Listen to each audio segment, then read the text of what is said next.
Hello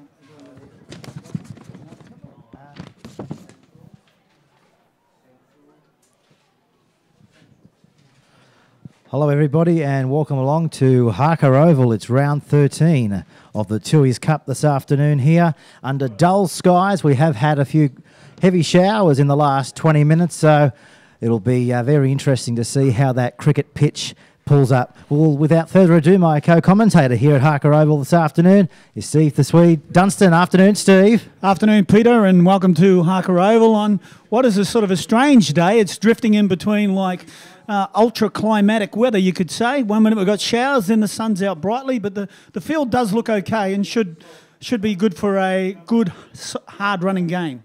Well, we're not too far away to kick off. And, of course, there's a few changes to the side. We'll come back shortly and go through the team list. But before we do that, let's hear from Craig Miller. I caught up with him throughout the week at team training. Joined by West Coast Craig Miller. Craig, you spoke on Bar TV a few weeks ago and you said that you weren't that happy. Are you still not happy? Some would say I'm never happy, but I'm probably not, to be honest. I know we're undefeated and that might be a little bit difficult for some people to swallow, but we've got a high standard here, and I'm more than aware of the quality of the players that I've got around me, and the standard that I expect of them, and they expect of themselves, is a lot higher than what we've been delivering of late. So, you know, there's an opportunity for us to improve. Obviously, with some players out this week, some other younger blokes get an opportunity to step up, and I think there's a real chance for us to reignite some goals that need to be looked after, and we've not been doing of late. Which area specifically? I'll probably be really blunt and say attitude, because I think attitude is your defence. So I'm just not very happy with our defence, and as I said, I pin that straight back to attitude, and I think we're just going through the motions, doing enough just to win, which is great, and we are, you know, very appreciative of the 2 points. But you know, I think if you're a really serious threat to a premiership, you need to be getting the little things right, and you know, otherwise you're going to get burnt somewhere down the track. So I've probably been voicing my disappointment openly to the players and pointing out some things, but I'm sure they'll respond. Which sort of players do you expect for to lead you around the park? I mean, you've got quite a few experienced ones, but are you looking at individuals or are you looking at the team overall? I think it's an overall. When you're talking about attitude, it's something that obviously everybody's got to take ownership for, but you know, the senior players, led by our club captain, has spoken to the players about, you know, some of the things we're doing are not acceptable, and they never will be in our football team. So, but you know, a lot of credit to the opposition. You know, when they play West, they really sort of give it to us. We don't have an easy day at the office, so to speak. So we've got to be aware of that, and you know, we're defending premiers, and we understand the weight that brings, and also now undefeated. So clubs do turn up to play for us, maybe more so than they did the week before or the week after. But we need to see that as a challenge and a week in, week out. But I think the focus needs to be more about. I need to be talking to my players more so than what the opposition are doing. You spoke about this weekend and you're going to blood a few younger players. Where are they coming from? Well, a very good reserve grade side, and a very good a few years of our reserve grade really pushing our first grade side, and you know, the success that we've had in the last couple of years in first grade is a lot to do with the depth we have at this club, and that's well known. And you know, I think this is a great opportunity for some of our juniors, Matt Castley and Jack Yates and that, to step up and finally get their chance in first grade. So I'm very excited for them, very excited to see how they perform, because I know they're really been busting, and they're good club people, and they don't complain sitting back there in reserve grade. They've been waiting, and they know how good of a first grade side it is. But it's their opportunity now, and I know the club's very excited to give them that chance. Mate, you play Central Newcastle on the weekend. I know you've got a high respect for Matt Lantry. What are you expecting from the Newcastle team? Yeah, no, look, they've improved out of sight in the last few weeks. I've watched them, and they've got the little things right, and obviously with Tom Liddon and Brett Jarrett and a few injuries coming back, they're starting to get a lot more settled and a lot more balanced. Their defence is got a lot more determination and desperation in it, and their online defence. So all those little things that I knew Matt would enforce in them over time, certainly starting to come forward now. And with that, I think the whole club is obviously gaining some momentum and some confidence in each other, and there's nothing better to get another boost than beat West at Harker, which they did last year, just quietly. What would it mean to go 3 in a row this year for you and your club? Oh, it's enormous, you know. I think sometimes it's lost on people that West sort of do it automatically. It's not something that's done that easy. It's something that these player group that I've been fortunate enough to have for the last 4 years set some pretty high standards of themselves. Steve Gordon, Jermaine Ailes, the Joel Pennies and Matt Thurston's that started with me in 2010. You know, really wanted to make something of their football career here at West, and I think that this is all a byproduct of what those blokes did. And as I said, most of them are still with me, and you know they're the heartbeat of the football club, and we're enjoying this little era because I think you know the camaraderie and sticking together has allowed us to continue to be a very good football side. Wayne Bennett, he left the Newcastle Knights today. I know your concentration is here, but I mean, could there be an opening at the Knights? Would you be interested if they could approach you next year? Oh, look, I don't know. You know, I love coaching. I love getting as much out of myself as I do out of the players. I really I enjoyed the challenge. I've got a massive challenge this year to do the right thing. I don't think I've hidden the fact that you know, I would like to coach an NYC side. You know, and I've had a crack at a couple of opportunities in the last couple of years, but this club's pretty good to me, and this is where I want to be at this stage, and I'll concentrate on see if we can get three in a row. But the bigger challenge for me is Central this week because, as I said, I think they're a major threat, and we haven't been going that well. So I've got some little immediate problems I need to address. And what would your final instructions be to the team before they run out on Sunday? Yeah, well, I just think we need to focus on our own backyard. I probably won't be talking too much about the opposition. I think there's a real focus and a need for us to be really desperate and committed and show some passion back in this football side, and that I think's been lacking in the last couple of weeks. So I'm really looking forward to that enthusiasm and that little bit of mongrel to come back into the football team and start growling and getting that arrogance back in us. Well, thanks for joining Bar TV. No worries, thank you. Joined by West coach. And that was Craig Miller having a chat with Bar TV throughout the week. And Steve, an interesting insight there into the world of Craig Miller. He said that at the moment his team, you know, it's attitude, but he doesn't quite know how to fix it. But by gee, he knows how to make a mark on his team, doesn't he? Well, you know, full marks to Craig and the Western Suburbs Leagues Club for keeping, you know, having an intestinal fortitude to stick with the rules that they've placed at the start of the season. And that's what footy's all about. It has rules, and the benefits of that is the team and the club itself. And there's too many people and too many players that live in that FW category, and we know that's filling up on a day-to-day basis. And for FW, people out there, just use your imagination. But, yeah, Craig's got a heap of experience, and this is a very, you know, important club to the Newcastle Rugby League, so it's good to see them stand up. Indeed. Well, I mean, halfback Brad Murray and fullback Nathan Smith. Well, you know, they're not playing here. They were demoted to reserve grade this week. You know, they went outside of club rules and found themselves on the town last week. And as you just mentioned, Craig Miller, that's why he's the best coach, a lot of people would say, in the real NRL, because he doesn't put up with much. Yeah, and that's what coaches have got to expect from their players, that they lay the foundation for a season. They set the rules, they put them in place. The players actually have a protocol which they follow, and when that's done, you can expect to get the best out of players. But when other players break it, well, that's what happens, and good on Craig for standing up. And there's plenty of good judges in Newcastle saying that it may not all be over yet. A few of the Hawaiian players overseas might be shaking in their boots when they come back to Newcastle, because I believe a few of those players were on the town also with Brad Murray and Nathan Smith. Yeah, there's a few rumours floating around the ground when I came in. No one's afraid to run up and tell you that that's not the end of it. So I think we'll just wait and see what comes out. Mate, just tell us about the changes today. There's a plethora of changes in both teams, so we'll catch up with that.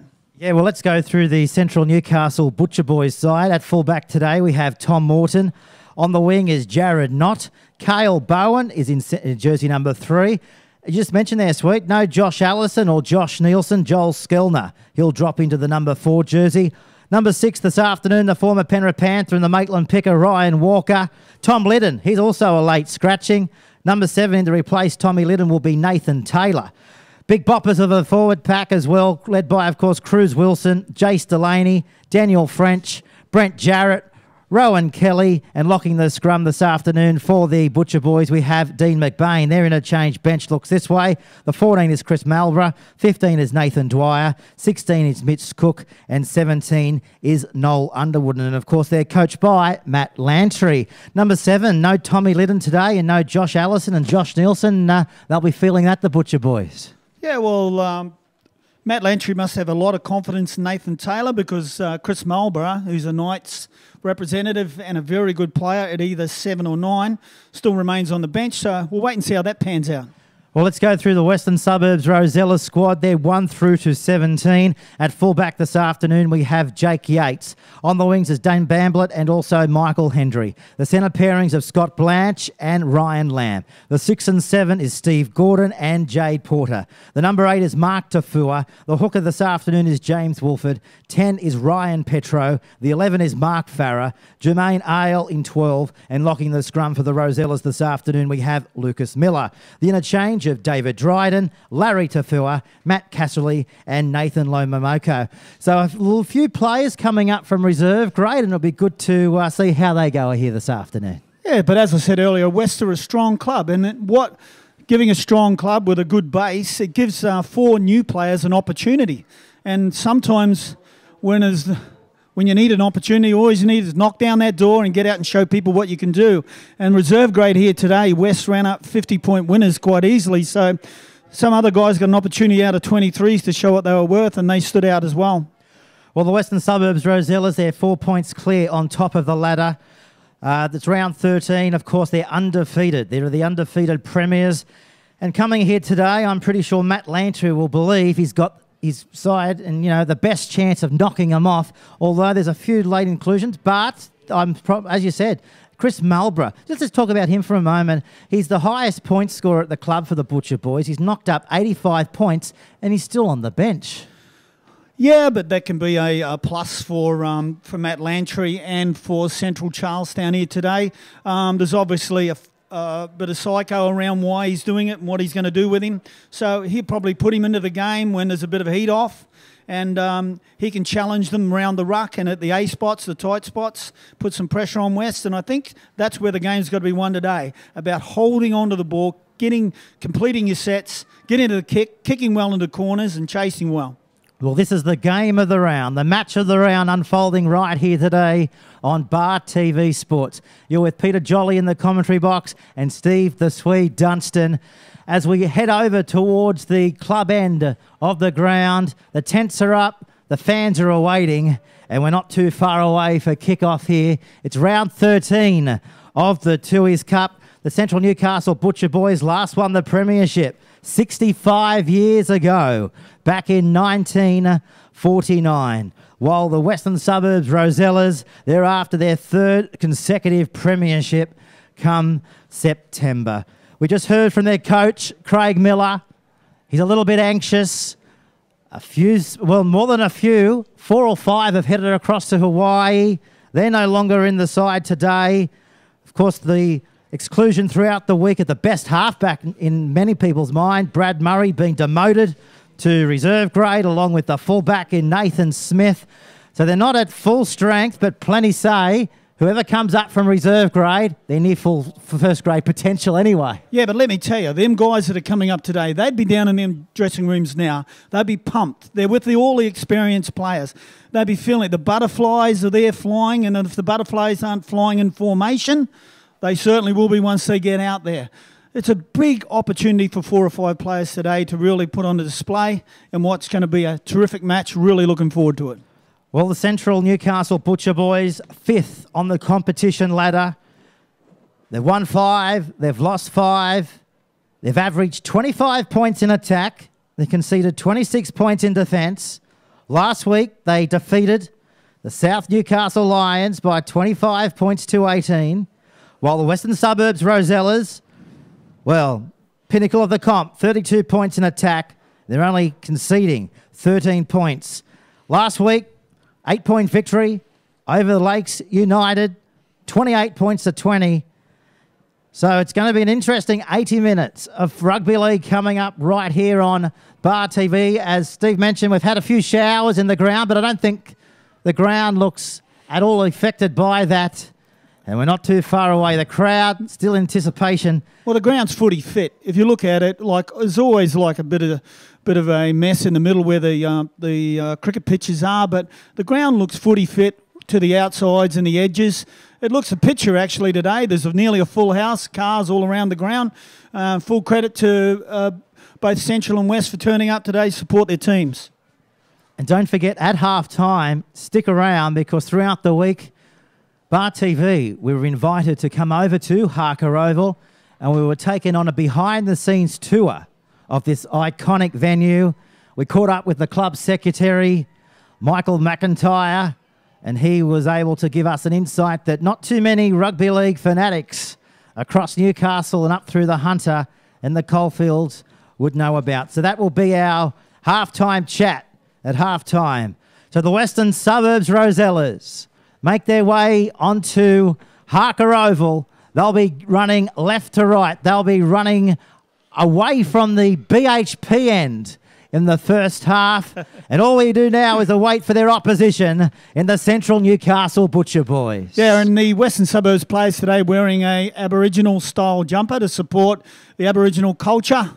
Good to see. We had a couple of Aboriginal songs playing before the game started. And this is what it's all about, keeping the culture in the game, keeping the tradition. And it's good to see from the West Club today. Outstanding. Well, here they come, the opposition. Led out, of course, by Rowan Kelly, former Wyong prop in years gone by. He's found his home at the Central Newcastle Butcher Boys. They're running fifth on the competition ladder. It's round 13 of the Tooheys Cup. And we're about to rumble. If you just tuned in or clicked on, no Josh Allison, no Josh Nielsen, and no halfback. And I think you'll find Chris Marlborough has gone out to start the game. Pete, I'm just looking at him. He's run out there, blue headgear, number 14. That's him. So he will start the game for the Central Charlestown team today. He's had a big season, Chris Marlborough. 85 competition points. He's the leading point scorer for the Central Newcastle Butcher Boys. Ryan Houston's gone to the top of that ladder after yesterday's performance. And we're underway. Central Butcher Boys have first use of the football. And they're bringing it back up over their own 10-metre line. And with the ball there is the big number 8 in Cruz Wilson. They continue to come outside their 25-metre line. You're on Bar TV, rugby league coverage.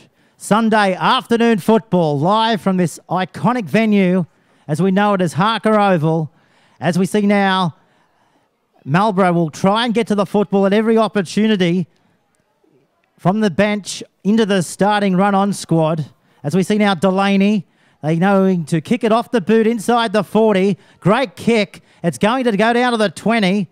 Cut off there by the fullback for the Rosellas here this afternoon, big sweeting Jake Yates, and he finds himself on the deck 21 metres out from his own goal line. Yeah, just what Matt Lentry would be looking for, a good completed first set, got to the kick, found about 40 metres on the back of that. Yates was perfectly positioned, and Western Suburbs had good line speed in that first set, so both teams look like they're going to acknowledge each other early in the game, and should be a tough one. 3 men over the top from the Butcher Boys. Now the Rosellas go up over the halfway line.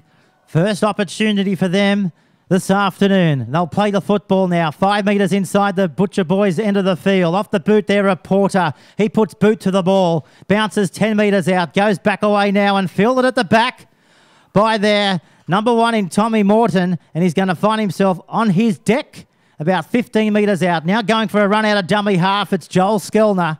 And the centre 3/4, it's wrapped up there by 2 defenders over the top. One of them there was Ryan Petro. Of course, Ryan Petro, he picked up the players' player last week in their victory against Lakes by 28 points to 20. As now the opposition running hard and straight towards the cricket pitch area. Well, numbers and tackles are big for West at the moment. They're trying to get 3 numbers in the first 3 tackles in every set. Just trying to slow the ball down to give them a chance to get back on side with with the referee and make sure the opposition's not getting a chance. So they're going to kick inside the 40. Ball goes straight down to the fullback for the Rosellas, and Jake Yates. Doesn't Jake Yates look like Brad Godden when he brings the ball back? He's a Brad Godden lookalike, isn't he? He's got that style. Slipping over there in the tackle is Michael Hendry. 31 metres out from their own goal line. This is the Tui's Cup on Bar TV. Our referee this afternoon, of course, is John Taylor. Touch judges are Kylie Aylett and Aaron Kester from New Zealand, as the Rosellas go up over the halfway line, and they've got into touch. First error for the Rosellas here, Big Sweet. 5 metres inside the Newcastle's Butcher Boys end. Yeah, just saw a little advantage down the short side there, and probably the pass was too long.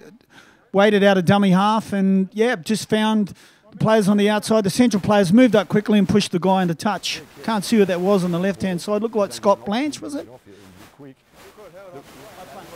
As we see now, the scrum going to be packed down just shy of the halfway line. John Taylor just giving his instructions to the front rowers. He's not happy. John Taylor, he wants the scrum to be formed again. So we'll have another crack. 4 minutes gone on the Bar TV scoreboard here at Harker Oval as the Butcher Boys striking through Tom Morton. Of course, he was selected in the Welsh squad back in 2012, so he's got a fair bit of international experience as well. The fullback for the Butcher Boys in Tom Morton. This is Jace Delaney. Played well last week against Souths. Made good metres from dummy half. They'll play the ball back now. First opportunity to attack. They're 35 metres out from the line. Malborough, he sends it across the line. With the ball now is Dwyer. 41 metres away. Taylor in to replace Tommy Liddon. Losing the ball in the middle of the field. Think you'll find it was their big number 8 in Cruz Wilson. He's put down a sitter. Yeah, well, just a little bit of a lack of attention to what he was doing out there. Ball security's got to be a high priority in the first 15 minutes of the game. I mean, both coaches will be looking for both sides to complete their first 5 sets. Give them a good grounding into the game. And, yeah, just took his eyes off a ball that Nathan Taylor and put it down quite easily. So Western Suburb in good field position near the 35-metre mark. And they go on the attack out towards their halfway line.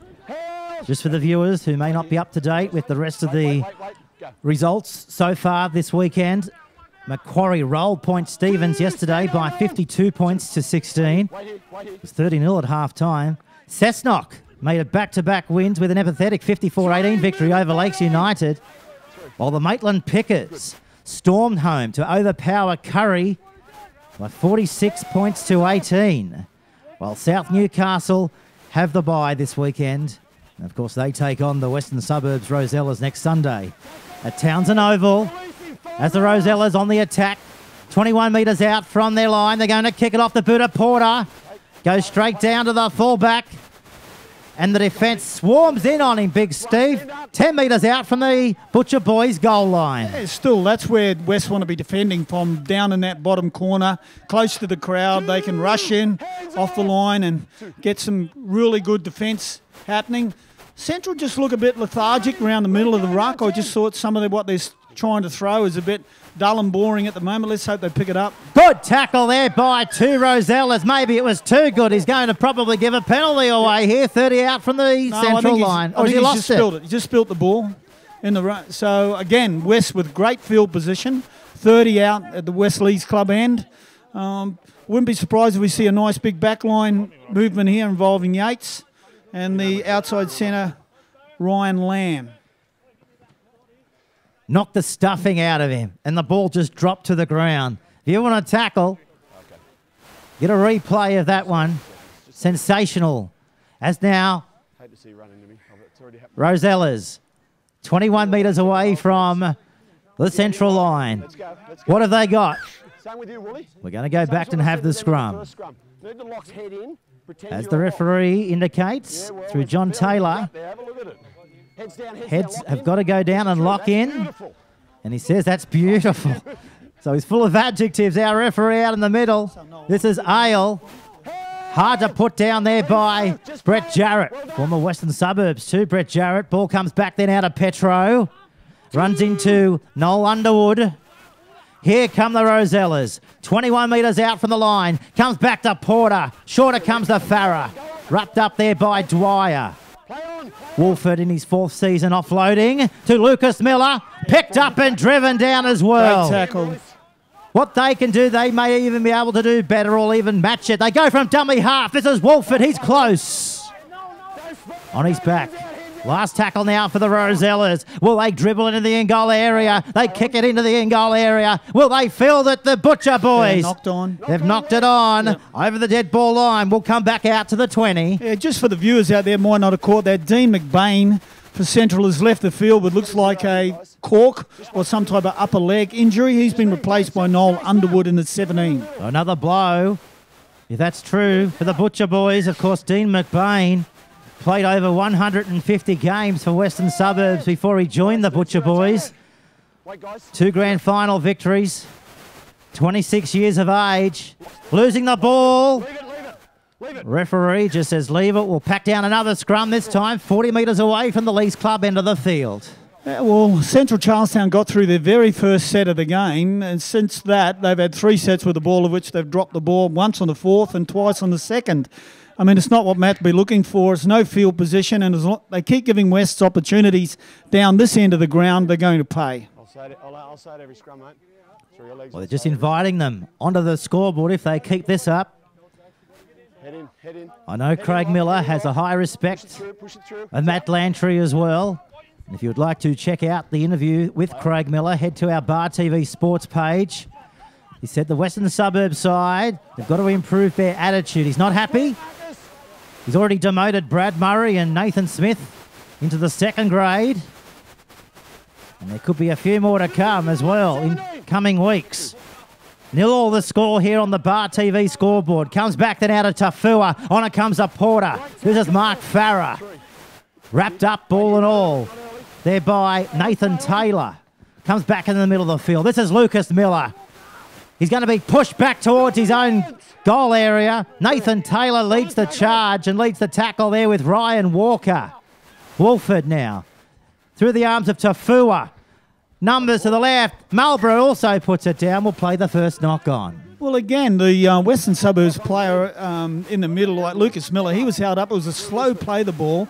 But then West were intent on putting that play on, which saw Tafua throw a cutout ball back. Slow play the balls, trying to play laterally. When the defence can get up in your face, it's just going to cause confusion. And that's exactly what happened out there. The ball was dropped. So Central get off lightly there for a couple of early mistakes. As we mentioned, Chris Marlborough in jersey number 14. He was named on the interchange bench this afternoon. Up until yesterday, he was the highest point scorer in the real NRL. 4 tries, he's kicked a field goal, he's booted 34 goals as well to a personal tally. That's another sensational hit there by Mark Farah on Nathan Dwyer. No penalty came as well there from our referee this afternoon in John Taylor. This is Noel Underwood. Yeah, Taylor's standing right next to that tackle. He can see where the contact was, and we're 40, 50 metres away. Obviously from here. Hello, he's gone through. Chase Delaney comes down to the 40 before he's been poleaxed into the ground there by Scott Blanche. He'll play the football back now. 41 metres out from the Rosellas line. On it comes the Cruz Wilson. And he got the legs pumping.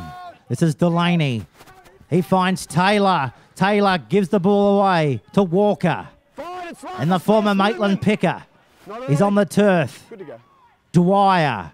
Back through the arms of Taylor. They're going to kick out wide. Ball comes down to the Butcher boys. They could score. Bowen's over. Cale Bowen has scored the first Butcher boys try. Nephew of Cowboys, Matty Bowen. They call him the Big Manu. How about that? Well, it just looked, again, that high ball in there, the speculation. There's really coming down there. 4 or 5 players went up for the ball. Tipped off hands. It looked like the Western Suburbs winger on that side. Probably Michael Hendry, is it? Or Dean Blanford. He put it down, comes to the outside. The Central player picked it up and dived over in the corner. Lucky try. Oh, Cale Bowen. Every good centre knows when the kick goes up, every good player, you could even stretch it, knows he's got to fire the ball. He never ended up taking his eyes off the football. And Kylie Aylett was over there and gave the all clear to John Taylor to award the first try for the Butcher Boys, who have had 10 minutes here and they lead 4 points to nil. Yeah, it's been a bit of a seesawing match at the moment. Central gave West a couple of opportunities up the other end. They didn't come up with anything. They put a ball down. Central have travelled, 60, 70 metres, put a kick on the back of it and come up with 4 points, which will probably be 6 after this. And it is. Yeah, Marlborough converts. So that's his 35th goal, 87 points. As we mentioned at the top of the telecast, Ryan Houston now leads the real NRL scoreboard after yesterday's superb effort. He picked up 2 tries, Houston. He kicked 6 goals. Now he's on 98 points, so we'll see what eventuates throughout the next 30 minutes of the first half here for Chris Marlborough. He'll be no doubt aiming to get the #1 mantelpiece on top of the point scorer himself after today's match. He'll need some hefty points if he was going to do that. But so far, the signs are good. This is Jace Delaney. He runs at the former Cronulla Shark and the eldest of the Tafua brothers in Mark Tafua. 5 metres short of the halfway line. This is Jace Delaney. He stands up, plays the ball back to the left-hand side. This is Taylor. On it comes to the commentary side. And they're down and out. 41 metres away from the line. It's Joel Skellner in jersey 4. Comes back off the left boot. They'll kick off the boot of Taylor. Swirling around. Ball's gone backwards, has it? Juggled. Well, the referee's going to say it's gone forward. Well, it initially went back off hand or arm, which is the rule, but then the ball's travelled forward. He's touched it again. So he's had 2 goes at it. I think you'll find on the replay. Unlucky there. But that's a referee's decision. That's the way he sees it. We wouldn't have got anything off the touch judge there. So John Taylor, the enigmatic John Taylor, he decides to scrum, and it's only 10 metres out, and Central in outstanding position here. Well, they've had all the possession. Let's see if they can turn that possession into more points. This is Tommy Morton. Wrapped up ball and all there. 5 metres away. Delaney. On it comes now to Dwyer.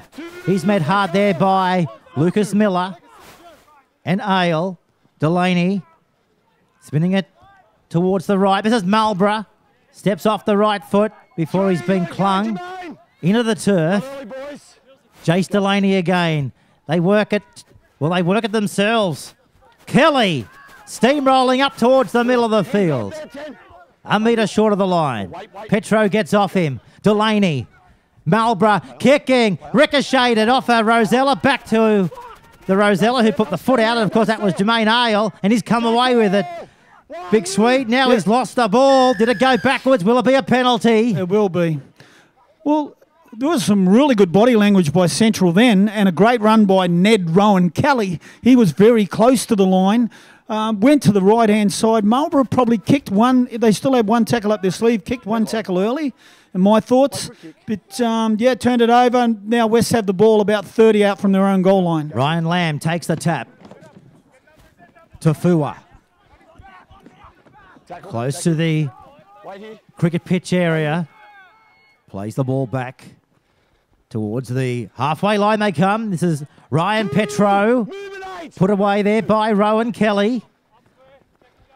6-0 on the Bar TV scoreboard. And that's better from West. That's what they need to do. There's 30 metres and 2 runs just by players just controlling the ruck, hitting the centre, finding the ground early, getting some good quick play of the ball so we can play on the edge.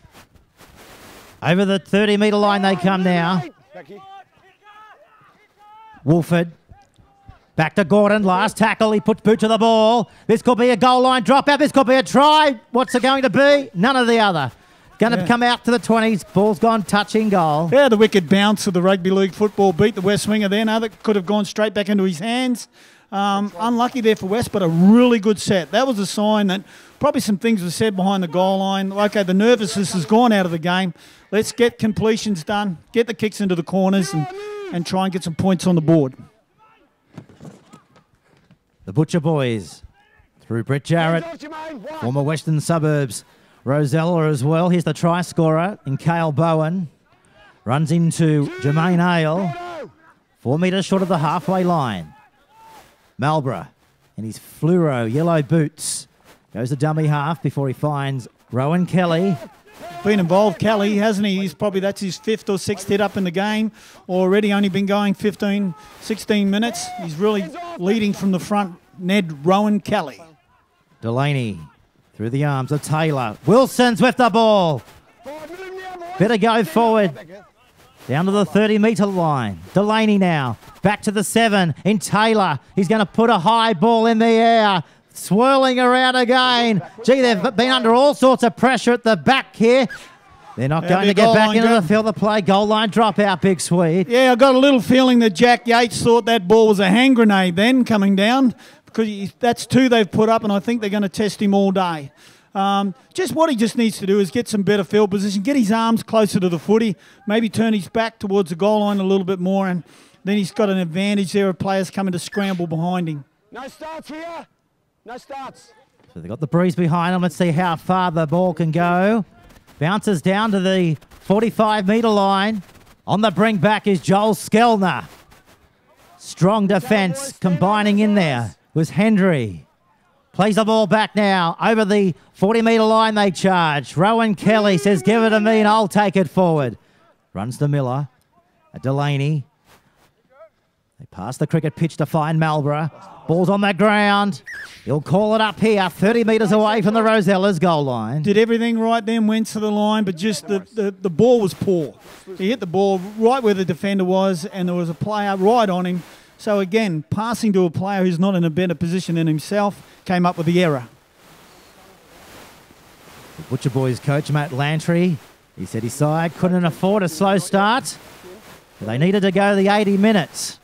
Well, they've got the start. They're leading by 6 points to 0. I guess it all comes down to his last closing comment. Will they go the 80 minutes? You're on Bar TV. Peter Jolly and Steve the Sweet Dunstan in the Bar TV commentary box. It's round 13 of the Tooheys Cup. Not too far away from the finals and, of course, the big grand final come September. Pete, I'm really liking the Central's line speed at the moment. They're getting off the line quick. They're getting up and nullifying everything West's throwing at them currently. They've just got good body language out there at the moment. If they can maintain that, there's only 20 minutes gone in the match. They lead 6-0, and they've got some good advantage here with the body language. Let's see what they do. Here's Big Sweet. They bang it in towards the in-goal area. Cut off there by Tom Morton.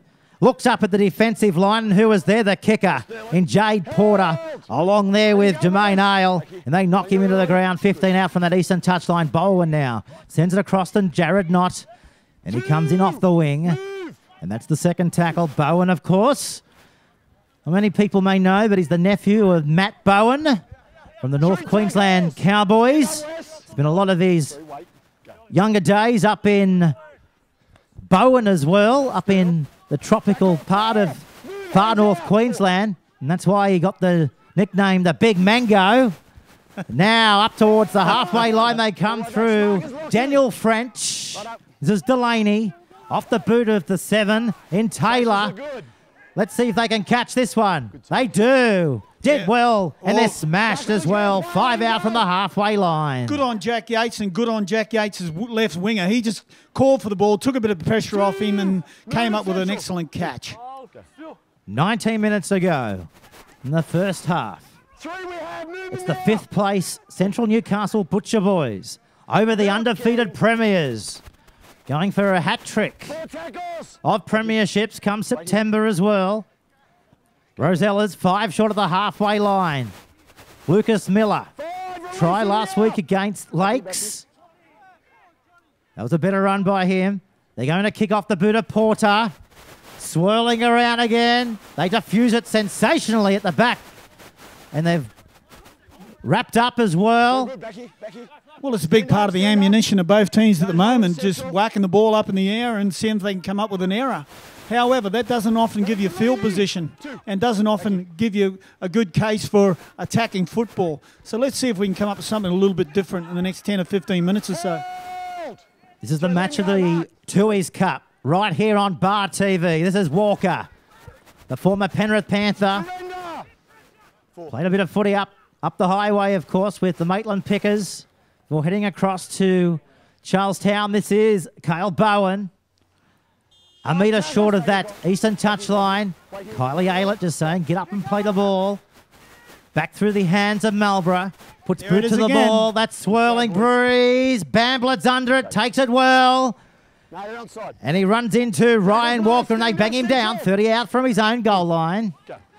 Jack Yates would be out there going, how good is this? They've left me out of those two. How good was that tackle too, Big Sweet there, led by Cruz Wilson. Yeah, Tom Cruz Wilson out there. He's really giving the leg speed to the defence of the Central Charlestown boys. He's leading them off the line. And they've still got really good leg speed in defence. Let's see how long they can keep that up for. Tafua. Over the halfway line they come. Marlborough and Bowen combine in the tackle. 5 metres inside. Central territory. Central leading by 6 points to 0. West put a little kick over the top. Who wants to collide and get the ball? They both collide. No one got the ball. An error, and he's been knocked out. He hasn't moved, the Central Newcastle butcher boy. Time off, is it? Well, I don't know if he's knocked out. I think he's just buried his head in his hands, has he? Not sure. Probably with the error. He may have got a slight knock off his own player, but again, we spoke about this at the last game I was back here. Players need to call for the ball. They need to put a name on it. They need to actually tell them who's got, and then we won't have that sort of mistake happening out, especially at that end of the field. Bit of concern out here. You'll see it coming up shortly on the Bar TV. Yeah, I think it's replay. a 7, is it? It could well be Nathan Taylor. It looked like he was covering the chip on the right-hand side, and the fullback was covering the left-hand side of the field. They both ran in. There wasn't any talk, obviously, and they've collided and came up with the error. Yeah, we just seen the replay. Big Sweets, Nathan Taylor. He's been concussed at the least as we follow the ball through. Well, they just got in their way, didn't they? As the Big Sweet said, they should have named the ball. Well, it's up to the players from the back. The communication is a priority between your fullback and your two wingers. If they aren't communicating, then that sort of stuff is going to happen. And it's every coach's nightmare when they don't communicate. It'll be the coach's nightmare too if he has to be taken from the field because they've already lost their halfback in Tommy Liddon, but he looks okay. He's back up, Nathan Taylor. I think it probably dented his pride just a little bit too. He might have got a short knock, but I think it just dented his pride a little bit. Back on his feet. He's had a really top-class game so far, Nathan Taylor. As Porter puts the ball into the scrum, and this is Ale. Well, this is their chance.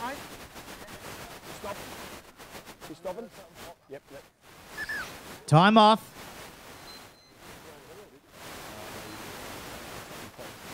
Trainers have gone in there to determine what's happened here. Yeah, a bit of an ankle. Looked like a really good low tackle, which has borne up I can't see what that is, a leg injury. Is it Dryden, is it? Not quite sure from here. Here it comes on the Bar TV replay coming up shortly. Well, if that's the second stoppage in 30 seconds, we haven't had much footy in the last 3 or 4 minutes, which is understandable. Ale, I think you'll find, Big Sweet. Jermaine Ale in 12. Yeah. That's the incident here. Right there. The dirt, the turf came up and he's just rolled his ankle, I think you'll find. There. And from there, he's just gone down. Well, it's hard to say whether it's an ankle or a knee, but it's one of the two, you know. Anything could happen in that situation. As David Dryden looks to come onto the field as well as play continues.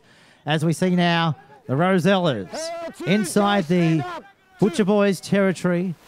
Well, I don't think McBain will be back by the way he went off for Central, and it's highly unlikely that Jermaine Al's going to be back by the look of him being carried into the sheds down below us. Tafua. 5 metres away.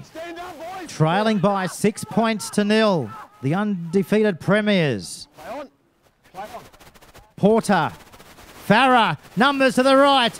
Bamblett. Can he barge his way close to the goal line? He'll be able to go close. And he's held. Last tackle. Look for the kick. They've been good all season with it. Here it is. Heading towards the post. Pinpoint kick, is it? No. Malborough. He's got the ball.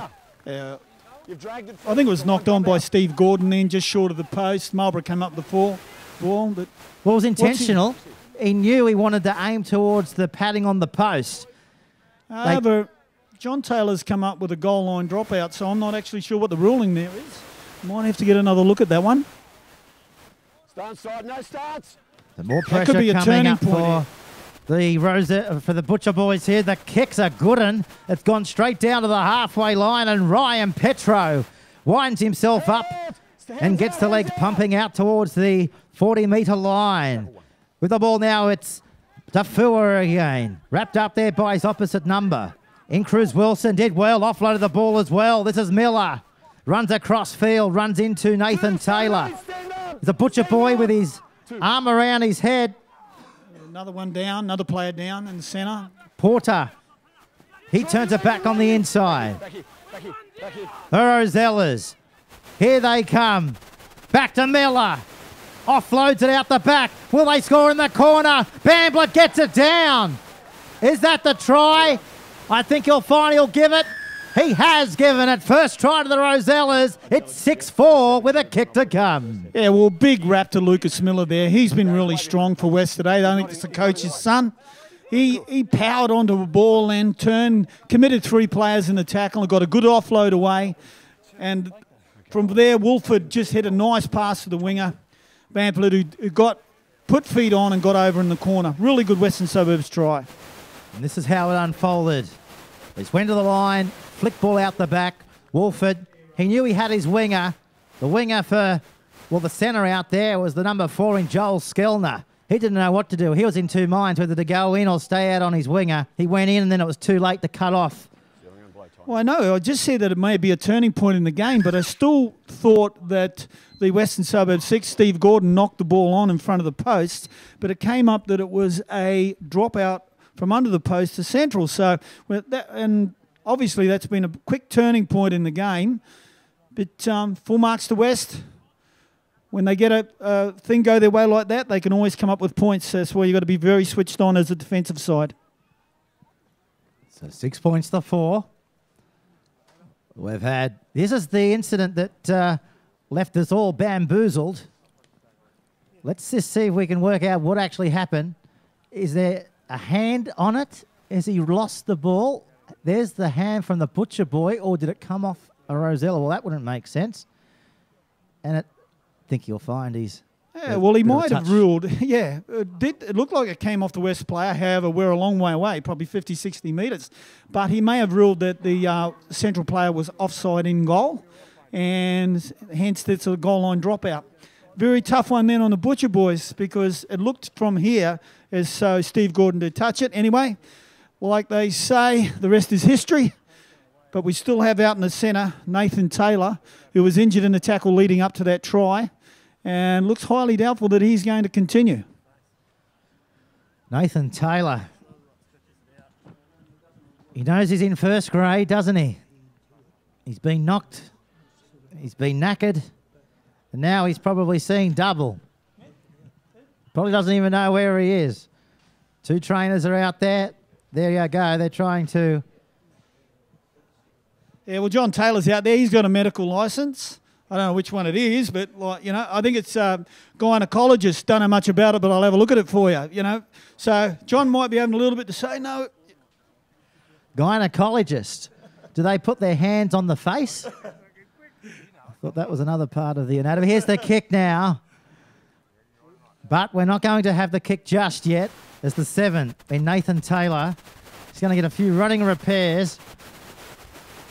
Just on the midweek, I caught up with your interview with the Tom and Kylie Aylett about the referees. I thought it was outstanding, gave everyone a whole new view on what the referees do, Newcastle Referees Association, because I guarantee 9 out of 10 people out there think that somewhere, as far as the referee's concerned, somewhere out there there's a village missing an idiot. So you know, it's pretty important that people understand what's going on with referees and what they put up with. Here's the kick from the touchline. It's waved away. Yeah, it was a great insight, wasn't it? You know, we got great feedback from that. And we'd like to thank the Newcastle Rugby League Board of Directors for giving us access to go inside the camp up there at Taro, up there at the sports grounds. And not too many people, I think Big Swede would know, well, they probably would know now, but they didn't know before that interview that those two, Aylett and Kylie and Tom, they're actually married. No, So, I was unaware of it, but yeah, they're both professional people who've been in the game for a long time and dedicated a lot to the Newcastle Rugby League, and good on them both. 2, 3, move. Tackle 2. Out to the 30-metre line. And, of course, if you would like to have a look at that interview, just head to Bar TV Sports' YouTube page. You'll be able to click on all the interviews throughout the week that we have done, including today's interview with Craig Miller. Lost ball here from the Rosellas. And again, every coach's nightmare. To complete a set after you score points is what you're after. And sometimes I just think it's a lack of mental attitude or mental aptitude, maybe, a bit of both. And players just don't concentrate after scoring points. Put the ball down now, central, in great scoring position, 40 metres out, centre of the field. And stick around at half-time as well. We go on a tour, a walk down memory lane here at Harker Oval with the Western Suburbs Secretary, Michael McIntyre. That's one not to be missed. Referee hasn't missed this. He's given a penalty to the Butcher boys here with 12 minutes to go in the first half, and Marlborough bangs it into touch and he finds it. Aylett puts a flag up 20 metres away from the Rosellas goal line. It's Cale Bowen. Picked up a try for the Butcher boys in the 8th minute of the match. Well, I think you'll find Central are going to put on one of their favourite plays here. This is great field position for all those play they practiced during the week. Delaney through the hands now of Marlborough. This is Noel Underwood. Finally goes to ground there from Tafua. This is Delaney again, been busy in the first 30 minutes. Marlborough goes left, now he goes right, steps off the right foot, still going, put the big palm into Steve Gordon. Of course, Western Suburbs' highest point scorer, Steve Gordon. French. Put away there by Farah. 6 points to 4. Looking to extend their margin, leading into half-time. Delaney. Taylor. Back to Walker. Walker's close. Last tackle. And Taylor puts his hand up. Where's the ball going to come? It's on the ground. Picked up there by Skellner. He'll kick for himself, but it's gone too deep. And Michael Hendry sees the ball hit the fence and back into his possession. He's trying to scoot back out to the 20-metre line for a tap restart. Yeah, set up well by Central then. They threw 2 inside balls to try and hold the defence up on the inside. Set up for Walker, back coming on the inside again. But just that last pass put pressure on the catcher, and they've turned over the ball. There's the Rosellas coming outside their own 30-metre line. Not long before half-time. 9.5 minutes, in fact. 10 short of the halfway line. This will help them. Penalty goes to the Rosellas. So they'll shoot for touch and find it up around the halfway line. Yeah, it's just a dominant position tackle there, and it looked like the Central player just went on with it just a fraction too long. But he hasn't found touch here. Oh, a cardinal sin. The inexperienced Rosellas had the lack of ability to find touch, as we see now Morton. He comes back with the ball. 4 short of the halfway line. He'll play the ball back from Delaney. Here comes the Cruz Wilson. He runs into Steve Gordon. Plays the ball back now, waiting in a dummy half as Delaney. On it comes now to Daniel French. 40-metre line is where he'll play the ball. Doesn't want to go to ground. Delaney again goes to the ruck, to the eastern side they come. 8.5 minutes remaining on the Bar TV scoreboard. Here's a penalty going again to the Butcher boys. It's a little bit of ill discipline. Moments out from half-time from the Rosellas. And again, in that same field position for one of their favourite plays. They practice every Tuesday and Thursday night at training. Let's see what they've got this time. Craig Miller. He'll have everything crossed it. They don't go in here, but Matt Lantry, he'll be saying, bringing it on. Delaney. Marlborough. Lost it. Noel Underwood puts it down. Picked up by the Rosellas through James Wolford. I think that was knocked on by West there as well, so knock on both ways. It'll be West ball. But again, Central pushing the ball on an early tackle. They hadn't gained any momentum. They hadn't gone forward, and yet they tried to put another play on out wide involving two players, turned the ball over, second tackle in phenomenal field position, which would have, a try there would have given them a great advantage going into half-time. Heads in seconds. Head in lock. The tweets are coming in as well across the Bar TV network. We'll get to those shortly as well. Central. James and Oliver, they're listening in as well with brother and dad. Of course, Josh. I'd like to say a big hello to all those Kiwi fans out there, to all the people back home in New Zealand and Hamilton listening to and watching the coverage. They're tuned in today. Big hello to them, to the Whānau. The Whānau. I'll be listening in their hundreds. Alias family. 13 up towards the halfway line. This is Lucas Miller.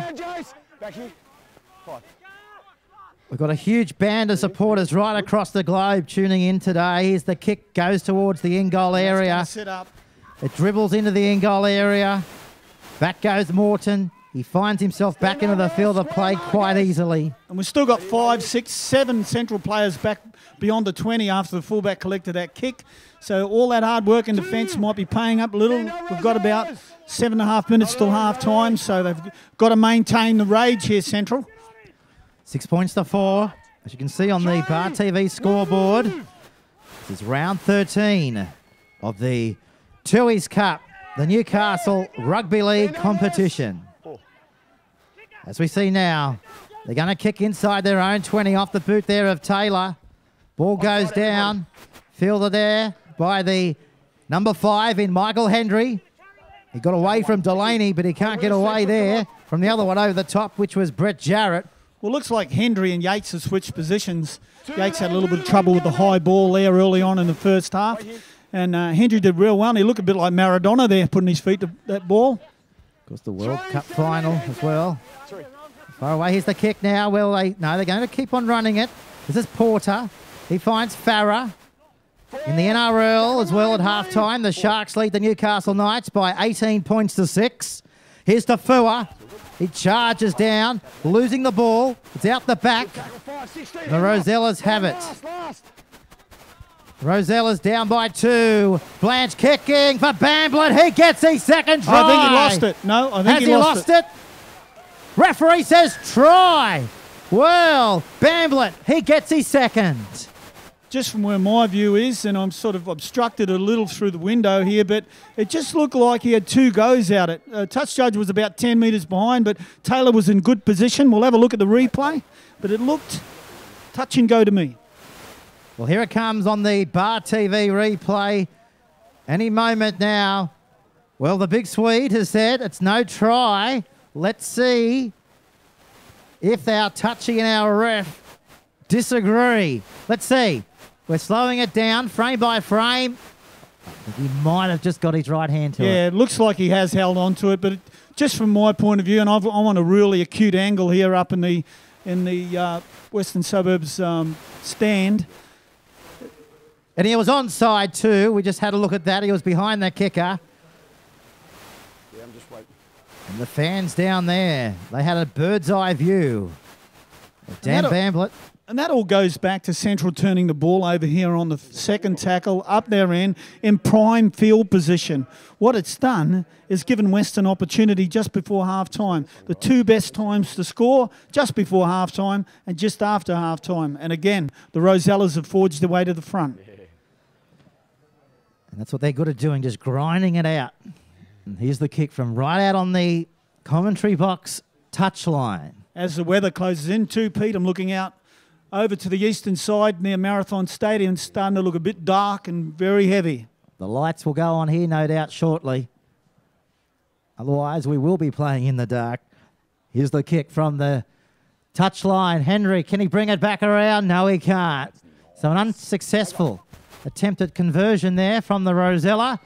So we're inside the last 4 minutes, but the home side, they've gone to the front. They lead by 8 points to 6. A very even game, and it's just obviously mistakes. Just can't afford to make them, especially when you're in possession of the football. And Central will probably go in at halftime knowing that they could have come up with a better result. Well, here's the kick-off. It's gone downfield. And Tackle made, Central move. they're bringing it back, the Rosellas. In other results this weekend, Macquarie defeated Port Stephens by 52 to 16. Cessnock back-to-back wins yesterday over Lakes United, 54 to 18.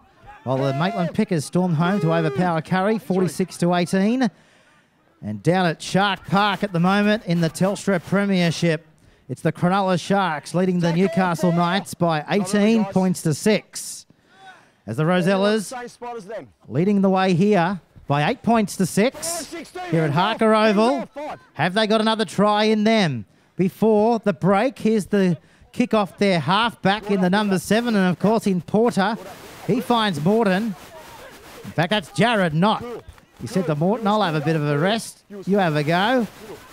Speaking of the fullback, this is him right now. And West just got their experienced players just guiding them up and down the park at the moment. Probably had a chat about after Central scored that first try. Porter, Tafua, Gordon, just getting involved at the right times in the sets and pushing them down the park, making sure they complete, get some field position and make Central work out of their own end. As the Butcher boys through the number 9 in Delaney. On it comes, it comes. What do they got? 2 minutes ago. Here's the big up and under. They've had success with these kicks so far. That's hit the crossbar. Well, you don't see that every day in a game of rugby league. And 9 times out of 10 it goes against the defending team. Well, that would have won 5 schooners at any training session, that one. Unbelievable kick. And the Western Suburbs fullback did really well. I think Hendry's now back at fullback. Did a really good job of coming up with possession of that football. That'll make the highlights reel throughout the week. Our Bar TV producers are logging that incident straight away. 2 metres from the halfway line. Back here. Come on, back. Rosellas. Stephen, settle down. Seconds out from the break. Yeah, Low Monaco's made a little bit of difference at dummy half too. He's added a little bit of starch around there and in defence and a little bit of fire just out of the ruck. That was him running the ball in. West again kicking. Off the boot of Porter. Goes straight down to the Butcher boys. Not long to go, only 10 seconds ago before half-time. And don't go anywhere at half-time. We've got a walk down memory lane with Michael McIntyre here on the history of this iconic suburban venue, what we call Harker Oval. There's the siren, Big Swede. It's half-time. The Rosellas have been able to claw their way back into the contest, and they lead at the break by 8 points to 6. Yeah, well, a very sort of exciting match is heading into the second half here. Both teams running into their sheds at half time. Look, Central probably drew the fact that they turned the ball over just at that end, gave Wentz a sniff. They've come up with the points. Look, it's anyone's game at the moment. Both sides are playing well. Okay, well, as we promised throughout the call, sit back and enjoy this walk down memory lane. Here's the West Secretary, Michael McIntyre. Well, here we are at Harker Oval. I'm with Michael McIntyre, the West's secretary. Mate, this ground, a lot of history. Talk us through a few of the things that you've witnessed in your lifetime here. Well, I started watching football here about 1954, so I can go back that far, but it's shared with Lambton, New Lambton Cricket. It's now called West Cricket, so one of the big issues is obviously having this concrete, a very hard pitch in the middle of winter here. But we overcome that issue. But it's a great old ground, iconic. Here, the grandstand that we are walking into, that's the replacement grandstand. The original wooden one burnt down in the late 70s, and this is what we've got today. Probably it needs a bit of refurbishment, but it's a great place. Yeah, some great games have played here in both football and cricket, and it's just, you know, the centre of rugby league is how West people regard it. It's terrific. You say the grandstand was nearly burnt down. It was burnt down. Just elaborate a little bit more. Yeah, I mean, how did it burn down? Oh, there are many stories that circulate about what happened there, but I think it was just an electrical fault and the thing burnt down, and it was out for a season. I'm not quite sure what year it was, somewhere in the late 70s, and that's the replacement we've got now. Yeah, so as I said, both the cricket and football. The ground's name's Alfred Harker Memorial Oval. Dr. Harker was the club doctor for many years, and in the 50s they had a subscription and they built the clock tower and put his name out the front. So it's just now it was formerly Newlampton Oval, and it's now known as Harker Oval. Yeah, so it's a great old place. The floodlights first went in 1968. The first match in that was a pre-season match between West and South, and there was an almighty brawl happened down in that corner down there. I was here in the night, and a very, very exciting night. So that's the Oval.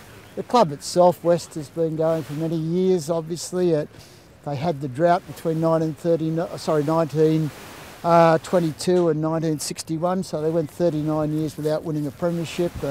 I hired a bloke called Rex Elvin as the captain coach, and the first year he captain coached them, they won it, and West realistically hasn't looked backwards since then. They've had lots of high profile coaches here, Johnny Raper, Dennis Ward, probably the one that's most revered of all, there's John Hobby, who was here from 66 through till 69, and it's always been one of the leading clubs, and other clubs tend not like West because of the success. They have some fairly derogatory nicknames for the place, but West have learnt to live with that, and the Leagues Club in itself is a highly successful business and are very, very supportive of the football club, and it's just been a very good place to be.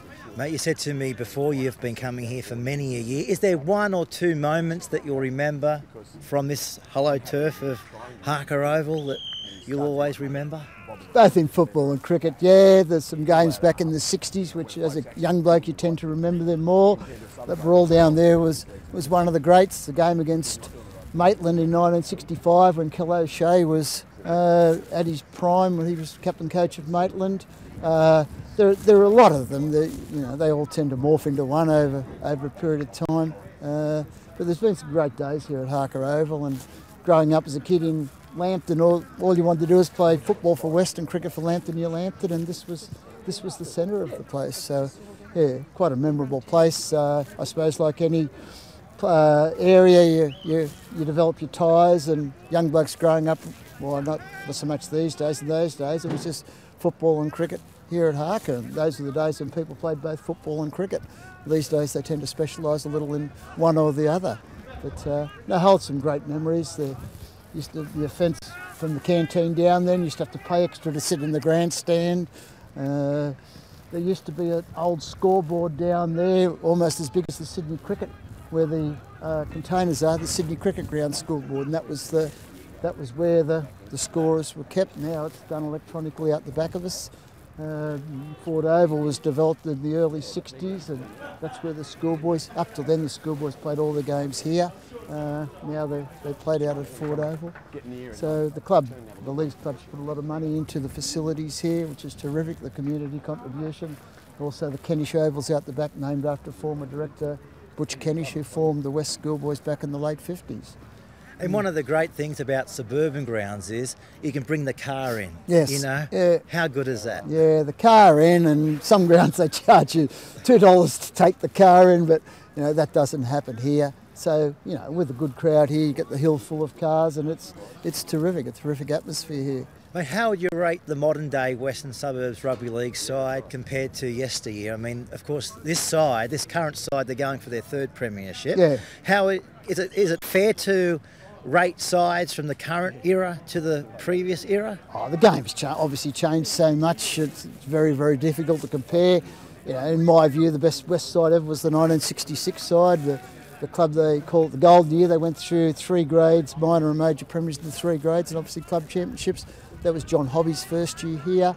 Alan Buman was West's first ever local international. He was playing in that side. Some of the Robbie Davies, Dennis Rouston.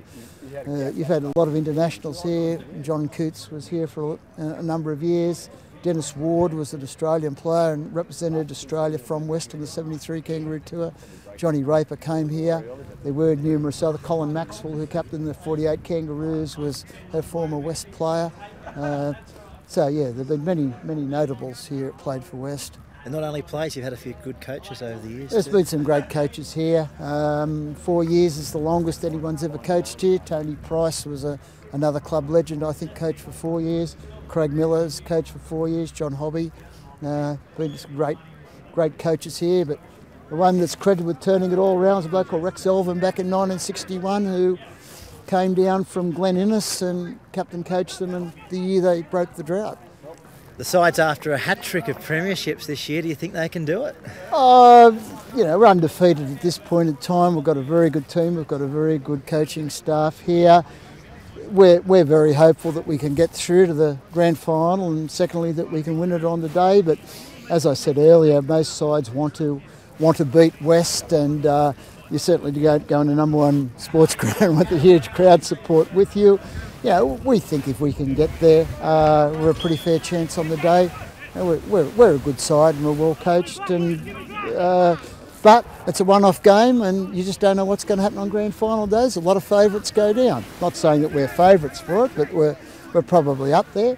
But we're hopeful that we can get through and do it. It's going to take a pretty good side on their day to beat us. We've had a couple of off days recently, but we've managed to scrape through.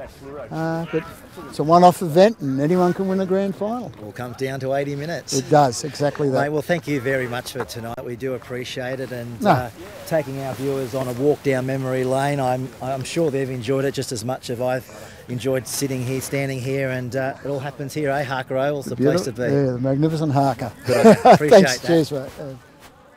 Well, here we are at Harker Oval. I'm with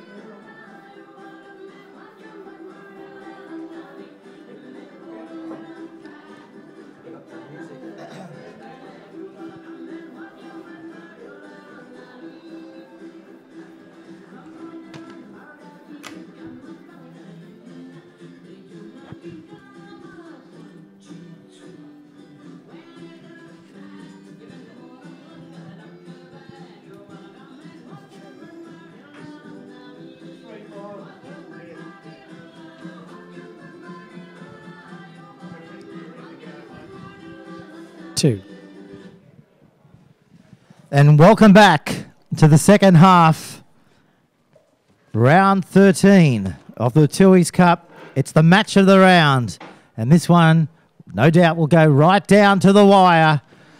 What do you think both coaches have had to say at half-time, Sue? Well, I think both coaches will be talking about completing their first 5 sets, getting some good field position so they can put... Oh, here we go. Good start here for the second half for the Rosellas. Oh, they've run straight over the top of him. Was that a bit of a knee? We're going to play a knocked out. Like the fullback's gone in, and he looks in all sorts of trouble. Kylie Aylett's in. Well, from the naked eye, I thought there might have been a bit of a knee lift in the tackle, but I'm not 100% sure. His shoulder and his hip at the same time. Bit of a Conrad Hurrell type drop. I don't think there was any malice in it, but let's have a look at a review of it. But obviously Kylie's seen something she didn't like. Definitely no intent. It was just a great start to the second 40. Let's go in and have a listen to the ref. We've got your knee coming up in making a dangerous position. How? It's dangerous, okay? You can't lift your knee when the bloke's going into attack. Lifted the knee It's going to be a slightly. penalty against you over there. Let's go. Yeah, we just heard there from the ref, a knee, definitely no intent, but a knee lifted in the tackle. So this will go against the Rosellas here. So a penalty will be coming up to the Butcher boys. There's the penalty. So Marlborough bangs it in the touch, and John Taylor hits his knee to indicate what happened there. So they find the line. Kylie Aylett on the commentary side of the field. That looked flat. Referee said play on. First tackle coming up for the Butcher boys. Trailing by 2. 8-6 on the Bar TV scoreboard. Taylor finds Morton. Tackle 2, Morton's got up pretty quickly, hasn't he, after that looked like he was down and out. This is Wilson. Runs to Mark Farah. Delaney. Taylor. Offloading. Wilson, quick hands on that side would have probably put that winger in the corner. Jared, not because Central had numbers there and West were really struggling to get to that edge. 10 metres out from the goal line. Noel Underwood. He goes back off the boot of Taylor. Ball's up there. Comes down for anybody. Comes down for the Butcher boys and they score. Mitch Cook. He plucks the ball out of the air. First try of the second half and they've gone to the front. 10-8 kick to come. Yeah, well, Mitchell Cook's been at Central for a few years now. He's an up-and-coming back row, strong runner. But he just showed he's able to get up in the air, got up in the air well. Went up against the winger in the centre on the right-hand side and came down with a football for a good try. And that's all a result out of that West turning over the ball from the first set of the game. So it's a bit of tit for tat in that area. Here it is again on the replay. They're all onside from the kick. Cook never ended up taking his eye off the ball and just fell over the line with it. And who was there on the spot to congratulate him? Rowan Kelly. We talked about the importance of scoring before halftime and scoring after halftime and what it means to the team and their body language and their mental capacity out there. This will be a big rush for Central. What they do in the next 5 or 10 sets will show how close they are to winning this football game. The undefeated premiers down by 2. And as we look out to our right, Peter, it's getting awfully, awfully dark. So you can expect there'll be some weather change here very shortly. Here's the kick from Marlborough. Waved away. So he hasn't had a great day with the boot. So no change on the Bar TV scoreboard. We've only had 80 seconds of the second half. And the Butcher boys leading by 10 points to 8. Well, hope you enjoyed our walk down memory lane at half-time there with Michael McIntyre. And we'd like to thank the entire Western Suburbs playing staff for allowing us access to Harker Oval throughout the week and throughout the coming weeks as we head down towards the final round. We'll try and endeavour to come out to your club and try and find things that are quite unique in rugby league that maybe not too many people know about. So if you'd like to get in touch with Bar TV, we'd be more than happy to come out and promote your real NRL club as now the Butcher boys. They've got a spring in their step, haven't they? This is Delaney in a dummy half. Goes through the back line, Wilson. Nathan Dwyer, put down there by Matt Casserly. Play on. Leading the way by 2 points. Good run there. Rowan Kelly. Ball played back from Delaney. Back there now to Taylor. He puts high ball to the boot. Did well. Diffused the kick out there. That was Michael Hendry. Tackle number 1, Big Sweet. 20 metres out from their own goal line. He's done a good job at the back, Hendry. He looks like a bit of an up-and-comer. I know he's got a rugby background, but very good under the high ball. Yates struggled early in the match. But if you look out there now, you could throw a handkerchief over the Western Suburbs team. There's no width about what they're trying to do. Just how we'll knock this one up through the middle, and we'll get a good kick to the corner and see if we can defend an error. Tafua runs to Kelly. Quick play to football. Low Monaco scooting from dummy half. 35 metres out from the line. This is Porter. Left boot to the ball. Ball bounces. And not has the ball finally from Tommy Morton. This is Bowen. Scooting from dummy half. The big Mango from the tropics of North Queensland. Nephew of Matt Bowen, if you've just tuned into the telecast in the second half here on Bar Television, Bar TV. A bit of change of tactics here for Central. Other than Kelly hitting that one, all the outside backs have been involved in getting them away from that danger area of the field. Here's Marlborough now trying with a little skipping run. We're on the last tackle here. Great story from Marlborough. Of course, he suffered that broken neck back in 2009. Not many people thought he was going to play a game of rugby league again. It's got out on the full. That'll be a turnover. Again, in good field position. Left foot kick, probably on the wrong side of the park. Found outside line. West's in good field position here, centre of the park on the halfway line, heading towards the BP end. Taps taken in the NRL. 9 minutes gone in the second half down at Cronulla. The Sharks leading the Knights by 18 points to 6. And back here, the Rosellas are down by 2. The Butcher Boys in 5th place. They've come here to take the 2 competition points back. Can they go the full 80? This is Miller. Runs into Noel Underwood. 21 metres away from the line. Wolford finds Tafua. And the former Shark offloads out the back. It went backwards, the referee said. It's play on. 5 metres out on the 5th tackle. Wolford in a dummy half. He sends it to the boot. Big one too. They're coming through, but not quick enough. Yeah, it would have probably been all right if the winger knew about it, but he was probably 30 metres off that kick. It was in perfect position had he been had a chance to compete for it. So Central through there 4, and Joel Skellner. Because Josh Allison was named throughout the week. Didn't quite have the match fitness, so he's dropped off this match. As we see now, the 17 is with it. Noel Underwood losing the ball. Was it helped? No, he's just lost the football. Now the Rosellas through their 3 and Scott Blanche. Still going Blanche. Down to the 10. Lost the football. Cold.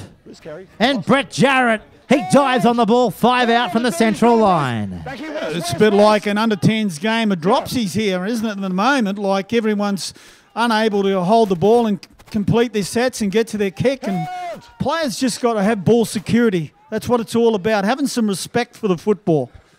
Bowen, again, been busy. Might just come down to who can control this football the most. Long way to go, 33 minutes. Great tackle there. Steve Gordon on Jace Delaney. Marlborough did well to pick that ball up in front of him. But it stops momentum. Now he's got to go back and find that momentum, but he can't get away there from Steve Gordon. Delaney in a dummy half. Wants a penalty, he might get it too. Marlborough does get it. 5 short of the halfway line. Well, I think that tackle was milked. However, the referees have got to make decisions out there. I mean, again, we talked about intestinal fortitude, and they've got to have some. So when they see something that happens, they've got to make a call on it. I just thought that tackle was milked. So Bowen takes the tap, and on it comes down to Jarrett. And the former Western Suburbs player. He's on his back. Dummy half now. It comes away to Delaney. Which way will he go? He sets it back to the left-hand side. This is Marlborough. Good tackle there on French. Ball and all, 3 over the top. Wrap him up. 21 metres away. Here come the Butcher Boys. They lead by 10 points to 8. Back from Taylor. He now finds Dwyer. Miller's got him. Well, since that altercation earlier with Steve Gordon, there seems to be a little bit more tension in the match now. A few players, there's a few pushing and shoving in the tackles. Here's Ned Kelly nearly going through. 21 metres away from the line. Penalty from right in front of the post. He'll turn the clock off. Clock's off. Well, obviously Taylor's had enough. He's that's probably the 3rd holding down penalty in the last 2 or 3 minutes. I mean, both sides are guilty of it. It's always the same. But in this case, West have come up with a penalty. They'll obviously take the 2 points right in front. You're going to listen to me? Yeah. So you need to clear it. That's not happening. And Steve Gordon doesn't come much more fluent than that. Wow.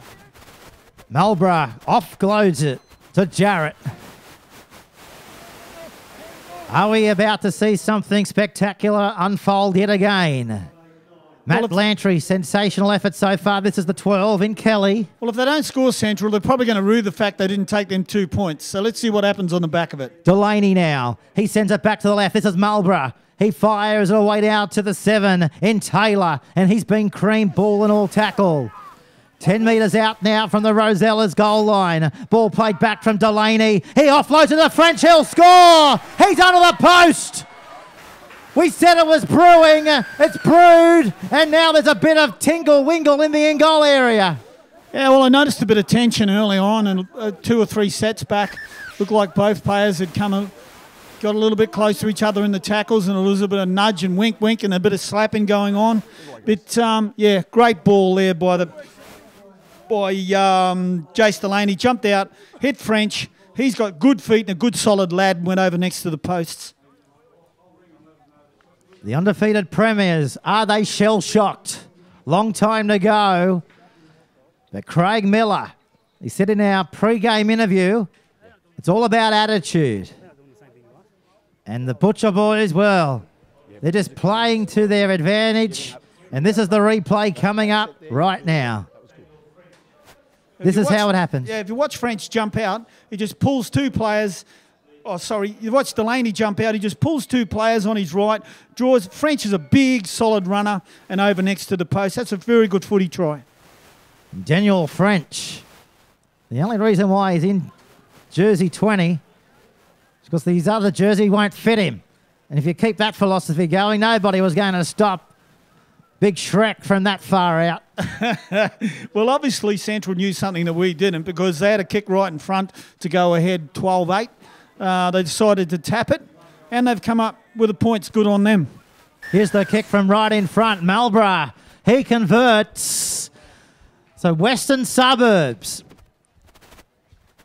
14-8, they're down after round 13 of the Tooheys Cup. Is it all about to come to an end for the undefeated premiers so far? Well, let's not forget that try came on the back of 3 penalties, consecutive penalties. So if John Taylor's going to be true to his form, he's got to do both sides. So let's see what happens as we get deeper into the match. Jared Knott now. Well, Matt Lantry said his team's got to go the 80 minutes. They've got to go another 50-odd minutes. What is where they've got to go? Another 30 minutes in this match if they're going to take away the 2 points from Harker Oval. Be a gallant effort if they can keep this going. French is with the try scorer. He runs into Lucas Miller and Larry Tafua. Plays the ball now. Delaney in a dummy half. On it comes this time to Rowan Kelly. He charges into the defensive line, and he's pulled down there by Wolford. He'll play the ball back now. Delaney over the halfway line. It comes to their 17. In Noel Underwood.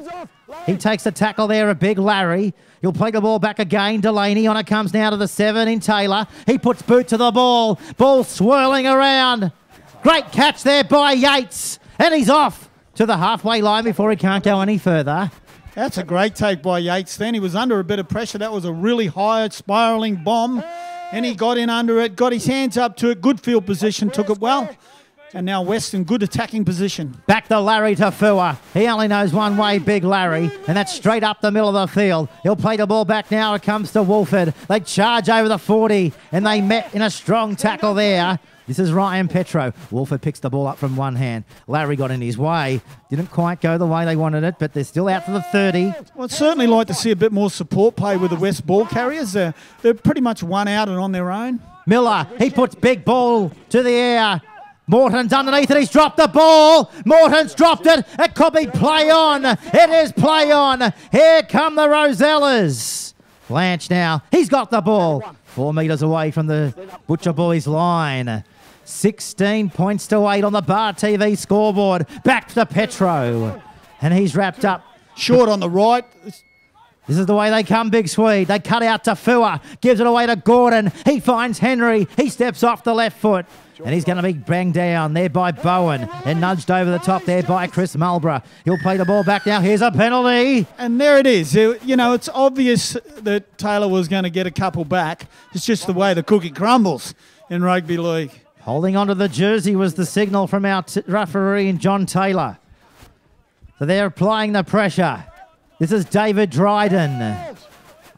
5 metres away from the goal line. Wolford picks up dummy half metres, turns it back on the inside. This is Miller. He's put away there by Delaney. Here come the Rosellas this time. Wolford from dummy half. They got the numbers to the right. They switch it back to the left-hand side. Petro's close. Went the wrong way then. It was supposed to come left. Put down there by French. Wolford dummy half. They'll continue to come the right-hand side. This is Porter. He goes out wide to Bamblin. He flicks it back on the inside. They're keeping it alive. Hendry's with the ball. French is in everything. A metre short of the goal line. Wolford from dummy half. They got 3 on 2. They'll score. They're in the corner. Bamblett. Is that Bamblett out there? He scores the try, and Wests, they're back in the contest. Just a simple numbers try then on the right-hand side. But again, we had that penalty, silly penalty down here for holding on. It was obvious Taylor was going to tit for tat at some stage. He comes up with a penalty. West have got good field position on the right-hand side. It just built numbers quickly through the hands, and Bamblett goes over for his second try of the match, which is another good one. And this is how it unfolded. Slipped over, but he got the ball down. That's the main thing. As the Bar TV replay again reveals, Ryan Walker was caught out as well. And they've gone all the way to score. In the NRL, down at Cronulla, 18 all between the Knights and the Sharks. So are the Newcastle Knights coming back in that match? We've got another 18 minutes to go down there. And back here, 16-12. The Rosellas are trailing. Just looking at West body language, Pete, though players came back from then. They've got to jog up back to halfway. Everyone's got and everyone's having something to say.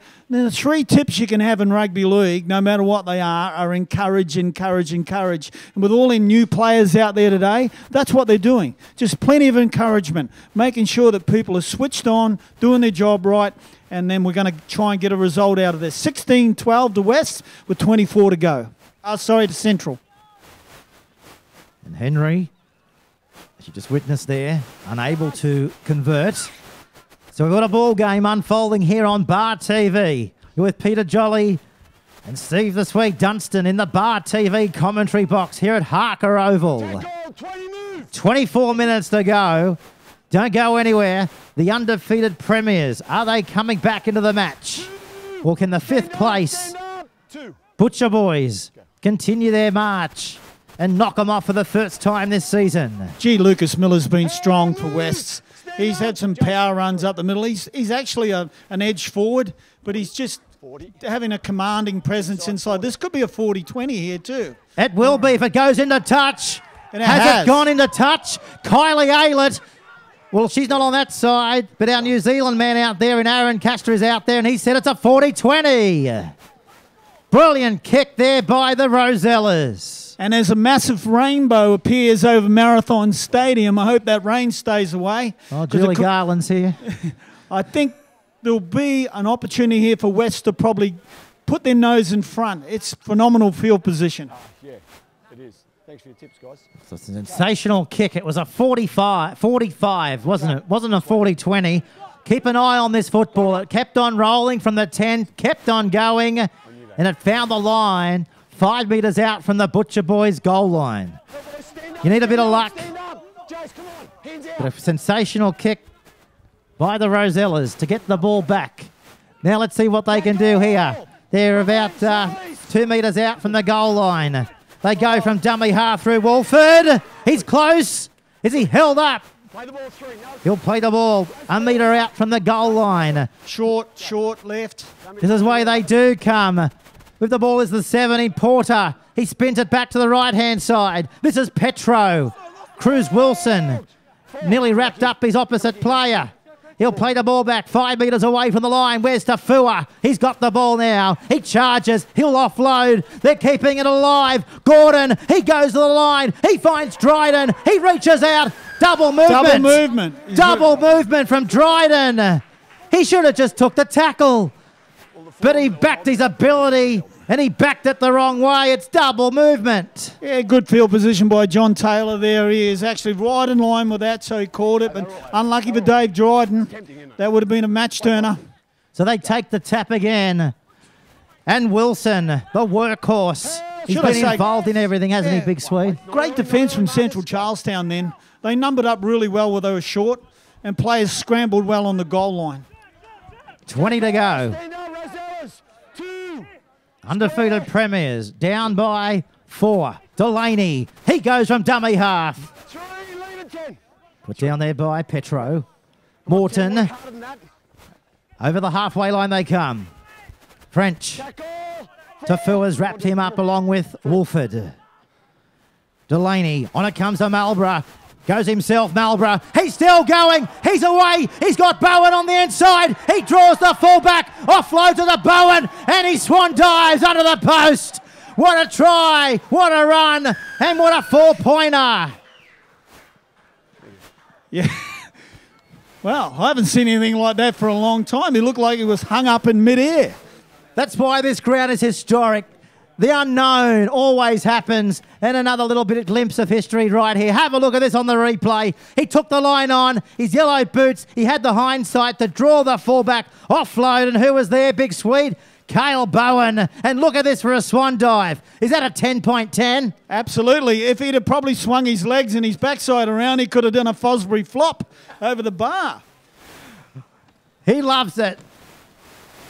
Look at that in slow motion. Not only is he going forward, he's going backwards. Bang!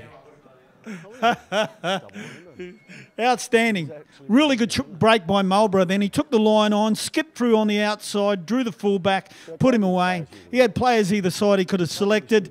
But, yeah, Bowen finished it off really well, and that puts them out to 20-12 with the kick to come. They're going to be hard to peg back from here. When I spoke to you at half-time, I mentioned the fact that if Central could get in front and with West with all their younger players in and their changes, they might struggle to come from behind. But it's a long way to go. There's still 19 minutes on the scoreboard. Here's the kick from Marlborough, who was instrumental in that Bowen try from right in front. He's got it. Touch judges like it. So Western Suburbs are in trouble. They're down by 22 points to 12 with 19 minutes to go in the match. And fair dinkum, if you took a photo of what you could see across the road, there's a massive rainbow over Marathon Stadium. It's dark, it's black, it's eerie, it's everything. Let's see what will happen here at Harker Oval. And the Knights have gone to the front too, down at Cronulla. They're leading by 24 points to 18. Not many people thought that the Knights could go down there and come away with the points, so we've got 12 minutes in that game to go. And we've got 18 minutes unfolding right here on Bar TV as Cruz Wilson. He goes out to the 30-metre line. Ball played back from Delaney. He finds Daniel French. Good run by French. Got rid of Tafua. Plays the ball back from Delaney. On it comes again. Well, they're making good metres up the middle of the field. And Western Suburbs, you don't really see in their defence, allowing teams to come this far. Here's the boot off the kick, off the boot of Marlborough. He bangs it into the in-goal area. Can they wrap him up in goal?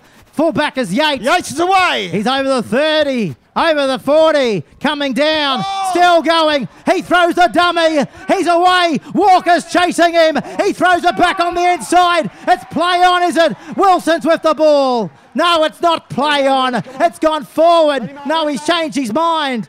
It is play on, and they've got the ball. 5 out from the line. Well, quite simply then, Yates should have hit Gordon about the 40-metre mark and he would have scored under the sticks untouched. Well, it's raining too big, Sweet, so that will come into it.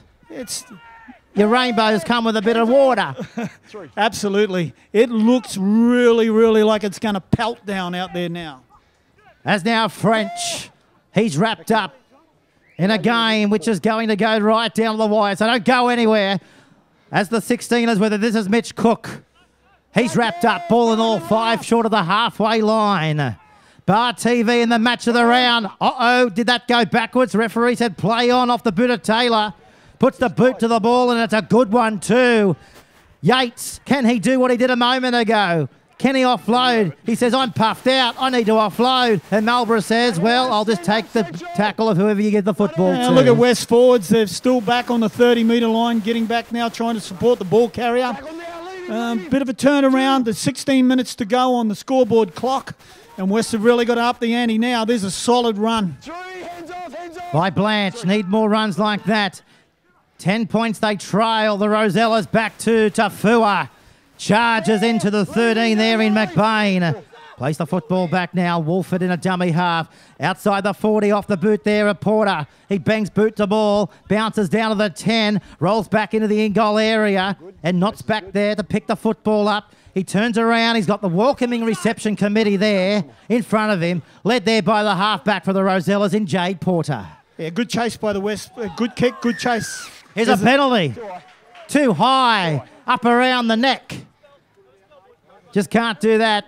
So that's why the Arm is signalling towards the BHP end of the ground.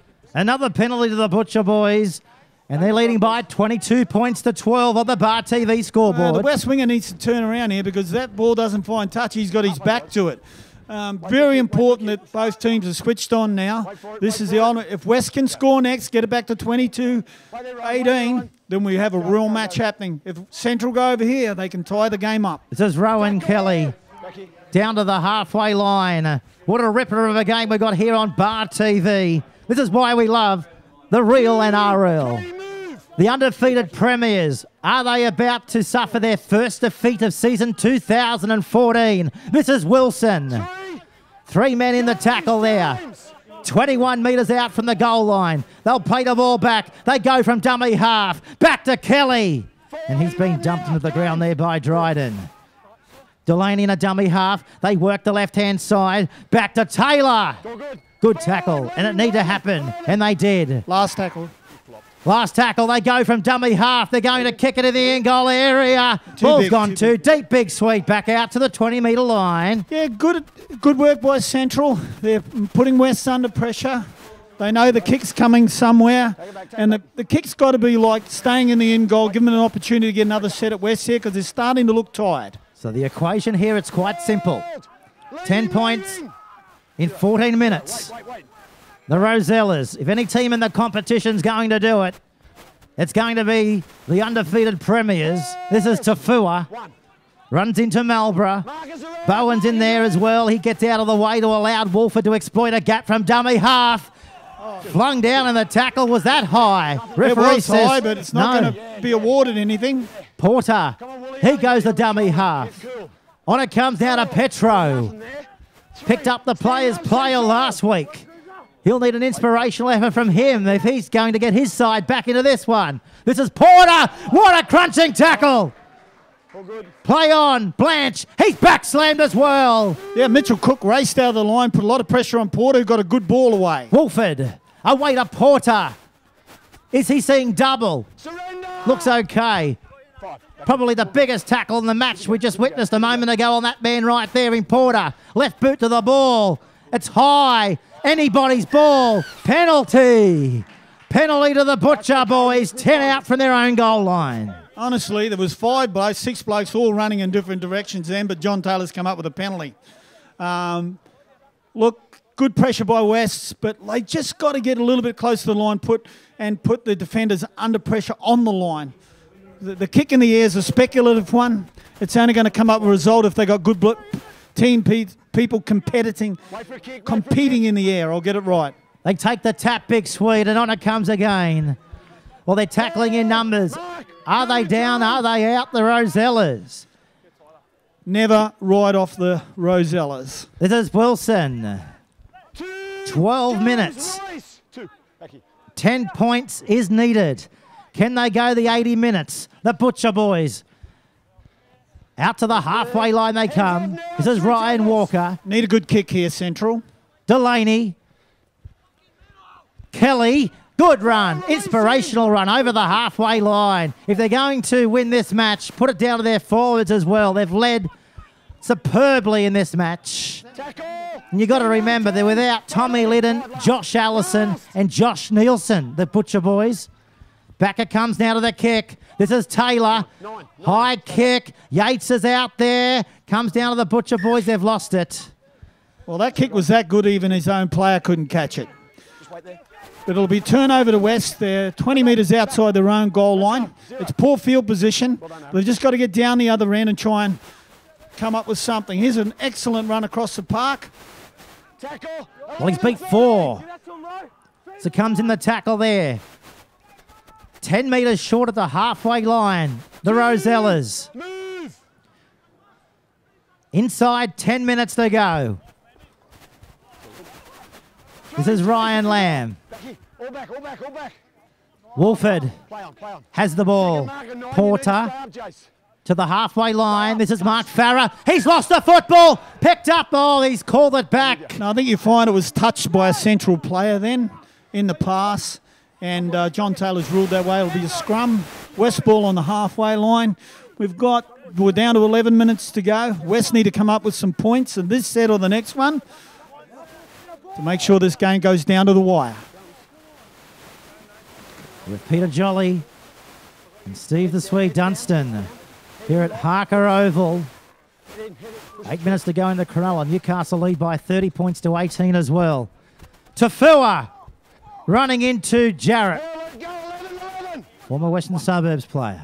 Rain teeming down here at Harker Oval. With a splash of sunshine out the back as well. Here we see the ball now into the possession of Wolford. Where will it come now? Back to Porter. He finds Tafua. 18 metres away from the goal line. Rosellas down to the 10-metre line. Still going down to the 10. 5 away when they play the ball. Wolford from dummy half. Offloads the ball. Numbers to the left. They may not need numbers. They go themselves, and have they scored the try? It's a try. It is a try. To the number 10, Ryan Petro. 8 to go, 22 points to 16. Kick to come. I said it before, and I'll say it again, Peter. Right off West at your peril. They are the ultimate team at coming back when all looks lost. If they kicks this goal, which will be a difficult one in the teeming rain, it'll get it back to 22-18 with about 8 minutes left on the clock. So it's an important kick. Michael Hendry from right out on the, well, he's 15 metres in. From the western touchline. Driving rain. It's set in. Can he kick an important one? He's got it on line. It's coming around. He's got it. What a kick there from the winger. 22 points to 18. As we look over the electronic clock, it's updated. We've got a ball game with 9 to go. I think there'll be a flood before the ball game's finished. It's absolutely teeming down here at the moment. Did you bring your flippers? We might need them before we get out of here. Look, it just seems this whole game has revolved around mistakes from the other side. It's been a little bit, a side makes an error and the other side scores some points. You know, so let's see what happens. It's going to be a very important end to this match. That's the Tafua. He's lost the ball. Picked up now by Kelly. And he's in not a good way, Mark Tafua. He copped a leg or a knee then on the back of that. John Taylor will have to pull up this match. Yeah, let's get a shot of Tafua back down on the 20-metre line. That's him right there.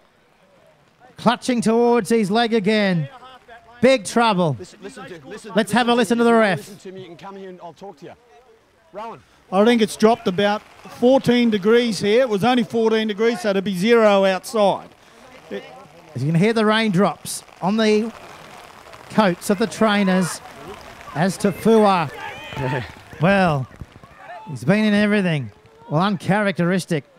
But he looks groggy. Will he stay out there? I think they need him to stay out there. Well, what happened was he fended the ball off with his foot from the kickoff, was unlucky. He got a poor bounce. He dived to put his body on the line, as all good players do. It came up with the error. Central now in an imposing position, 10 metres out to the right of the uprights. Time on. The ball now is with McBain. Away to Wilson. Good tackle there by Mark Farah. Delaney now in a dummy half. Away through the arms now at Taylor, slipping over. Well, the rain is pouring down here at Harker Oval. What a ripper of a game we've got with 9 to go.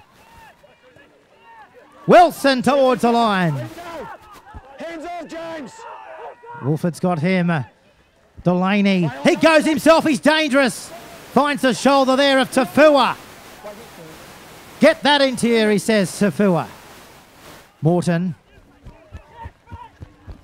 Stepping there is Taylor. He runs into big Larry Tafua. A couple of slow play the balls haven't helped Central's cause here. Delaney. Can they finish the Rosellas off in this set of 6? This is Kelly. Well, it's got a long way to go. They're 90 metres away from the try line. We've got about 7 minutes left in the match. West are the commanding team when it comes down to winning games in the last 3 or 4 minutes. Central leading 22 points to 18 here at Harker Oval. The undefeated premiers. Taylor's down. Taylor's down. 8 minutes away from staying undefeated. Or is their undefeated session in season 2014 going to flop dead right here? This is Tafua. He says, get out of the way, Wilson. Not going to put anything up of you, but Wilson says, I'll come back and knock you down. They're going to kick inside their own 40. Ball goes away, down to the 30. They finally field it 20 metres out from their own line. Up to the 30 they come again through Jared Knott. And they swarm him and they bang him down to be tackled 24 metres away from their own goal line. Yeah, great chase by the outside backs there. Central looking tired now. This is Tommy Morton, the Welsh. He'll go all day. He's like a baker. Back there down to McBain. Out to the 40-metre line. Are they hanging on? This is Kelly. Petro's wrapped him away. All that's required here, Peter, is for Central to see out the end of their tackles, get a kick down into the bottom corner and defend it. That's all they need to do. Nothing special, nothing sharp, just that. Petro's got Delaney. Here's Morton. Back there now to Taylor. He bangs it towards the sideline. Will it roll into touch? Oh, he's got it on string today. He puts it into touch 5 metres away from the Rosellas line. I think he must have heard me from here. That's exactly what I suggested he did. No, but look, that's all Central need to do. They've got to defend this set. Probably with 5 minutes to go, and it's about a minute per set. Well, West are going to have maybe 2-3 sets, and Central have got 2. So let's see how that pans out. What a shot on the Bar TV vision. There's a bit of time off here, and Taylor's calling someone out. I believe that some words might have been seen or something happened in the back play. He's going to call over David Dryden and Kylie Aylett's in there. Let's have a listen to our referee. Both touchies are in. Well, I think the microphone out there, it's waterlogged. It is absolutely pelting down here in Newcastle. 5 minutes remaining. 22-18 if you've just clicked on to Bar TV. You're with Steve the Sweet Dunstan, Peter Jolly in the commentary box. Well, we've got a committee meeting out here. Looks like one of the Bar TV production meetings on a Tuesday morning. Everybody's having their say. It's a biting allegation by one of the West players, by the looks of it, from what I can gather. Well, this is serious. David Dryden's there. He's showing his arm to the 3 officials. They've got both captains in. They've also got the fullback, Tom Morton from Central. Well, he's going to be on a report. You can. What happens then? It goes to the disciplinary committee. They decide whether it's going to be taken any further. Okay, well, Bar TV cameras will be heading to the discipline committee review area throughout the week. So stay tuned to that one. More to come for sure. We need more to come from the Rosellas. There are 5 minutes to stay undefeated. Absolutely. And it's colder than Elvis here at the moment. It is really blowing in hard, the wind and the rain. And the polar bears are not far away as well. 21 metres away, Big Swede. A credit to the Butcher boys. They're tackling in numbers still. Matt Lantry said before the match his side had to go the 80 minutes. Well, they're 4 minutes away. The floodlights are on. As now the Rosellas, they've got to go the length of the field possibly. Slipping over. Well, it's going to be hard to get traction now. That wide pass there put the player under pressure. He did well to take it. Just need a long searching kick and a good chase. Here's a little chip and chase. The ball will maybe be a bog in the middle of the... Oh, he's dropped the ball. They've lost it, the Butcher boys, have they? Yeah, they have. They've turned it over. About 35 out from their own goal line. We've got about 3.5 minutes to go in the match. Wests have got the most superior position you could have on the field. Let's see what they can come up with us from the scrum. I'd say it's a must-score position here for West if they're going to win the footy game. And they'll need to score it in good territory to the goal post.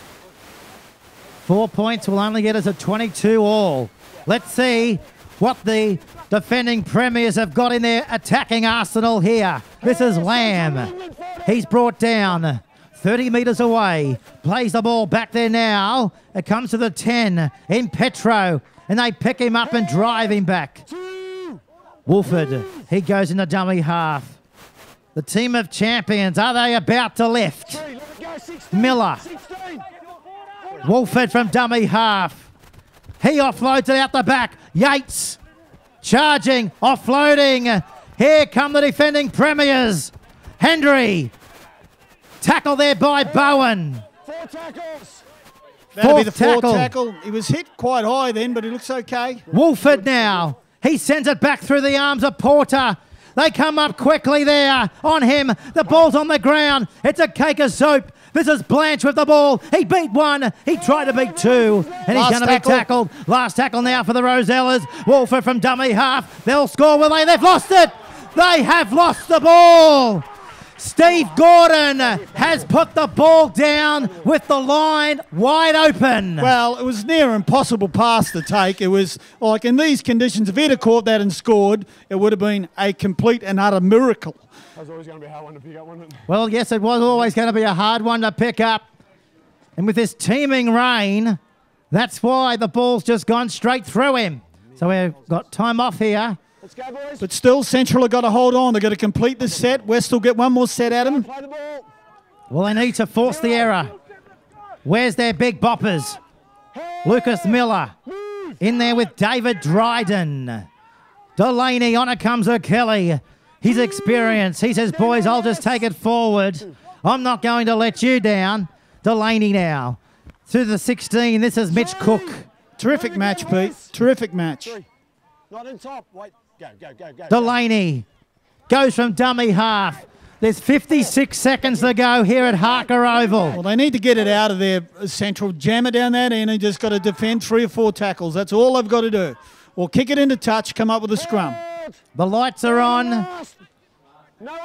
Are the lights out on the Western Suburbs Rosellas? They're going to kick off the boot of Marlborough. The ball may go into touch. Was it off a Western Suburbs player? That's the question. Was it touched there by Dane Bamblett? No, it wasn't.